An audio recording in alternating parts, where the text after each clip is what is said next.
nome é Amanda e eu vou apresentar o nosso trabalho intitulado Doença de Alzheimer, Sistema Canabinoide, uma abordagem computacional de fármacos em desenvolvimento.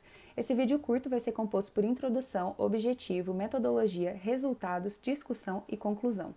A doença de Alzheimer afeta 1 em cada 9 pessoas acima de 65 anos ao redor do mundo e causa o declínio de funções cognitivas importantes, como a memória, linguagem e raciocínio. É uma doença sem cura e o tratamento vigente consiste em retardar a progressão da doença. A sua fisiopatologia é multifatorial, envolvendo diversos processos no corpo humano, sendo eles acúmulo de beta-amiloide, hiperfosforilação de proteínas tal, processos inflamatórios, estresse oxidativo e acúmulo de metal. Por isso é tão desafiadora a criação de uma terapêutica que cure a doença, pois é necessário encontrar um alvo terapêutico que aborde de forma simultânea todos esses processos. Nosso sistema canabinoide endógeno é composto por receptores, ligantes e enzimas, e os principais receptores são o CB1 e o CB2. O CB1 atua mais na cognição humana, está localizado em diversas porções do sistema nervoso central, e o CB2 está relacionado às funções do sistema imune, localizado em tecidos periféricos, como o baço. A grande diferença entre esses dois receptores é que o CB2 acaba não atuando na mediação de efeitos psicoativos de substâncias como o THC, por exemplo, e ele tem sido estudado nos últimos anos como potencial alvo terapêutico para a doença de Alzheimer, porque ele atua em diversos dos processos fisiopatológicos que eu mencionei antes. Essa é uma representação esquemática dos principais efeitos da ativação do receptor CB2 em modelos portadores de doença de Alzheimer e conseguimos ver que ele atua na inibição da formação de placas beta-amiloide, na inibição de inflamação e estresse oxidativo e também na inibição de hiperfosforilação de proteínas tal, que são alguns dos processos que eu tinha comentado. O composto agonista do receptor CB2, Win55212-2, tem sido estudado nos últimos anos em animais e in vitro, e seus efeitos, quando ligados ao receptor CB2, ele acaba mediando alguns efeitos positivos, como o aumento da performance cognitiva e a diminuição da deposição de placas de beta-amiloide. O nosso objetivo do estudo é analisar a interação do receptor canabinoide CB2 com fármacos em desenvolvimento. E a metodologia que utilizamos foi primeiramente buscar as estruturas que iríamos simular computacionalmente pela técnica de dinâmica molecular no banco de dados de proteínas, PDB.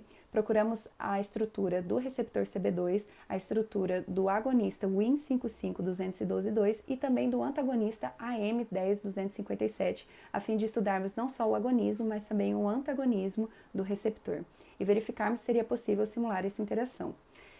Após isso, nós parametrizamos as cargas e os campos de força usando alguns softwares específicos e partimos para simulações por dinâmica molecular que consistem em 4 passos: minimização de energia, aquecimento a 310 Kelvin, equilibração a pressão constante, produção a pH constante e igual a 7.2. Nós utilizamos o pacote computacional Amber para simulações.